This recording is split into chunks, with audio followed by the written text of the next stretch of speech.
बिस्मिल्लाहिर्रहमानिर्रहीम। देखें, आज अदालत ने एक फ़ैसला किया है। पाकिस्तान पीपल्स पार्टी कभी भी जो है वो पॉलिटिकल विक्टिमाइजेशन के हक़ में नहीं रही है, लेकिन ये आज अदालत ने फ़ैसला किया। उनके ऊपर एक केस था, अदालत ने फ़ैसला किया है। अदालतें इस मुल्क में आज़ाद हैं। हमेशा हम ये सुनते थे कि दो नहीं एक पाकिस्तान, और हम ये भी कहते हैं कि दो नहीं एक पाकिस्तान और कायदे पाकिस्तान।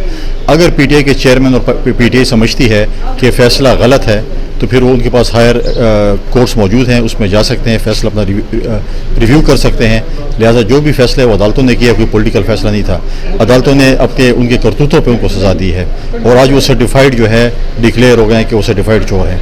लिहाजा अगर उनको कोई ऐसी बात है कि वो समझते हैं कि उनके साथ ज़्यादती हुई है तो वो सुप्रीम कोर्ट जा सकते हैं। मैं समझता हूँ कि माजी में भी एक प्रेसिडेंट रही है कि सज़ायाफ्ता शख्स पार्टी का सरबराह नहीं रह सकता।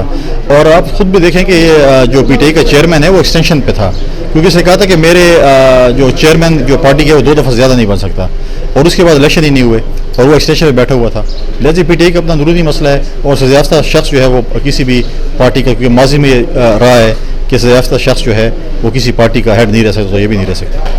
उससे अपील दायर की, उसका एक जमहूरी हक़ है, उसको हर पाकिस्तान के शहरी को हक़ है। सुप्रीम कोर्ट से भी जो फैसला आएगा उसको भी तमाम जमातें, तमाम पाकिस्तान को जो है वो एक्सेप्ट करेगी।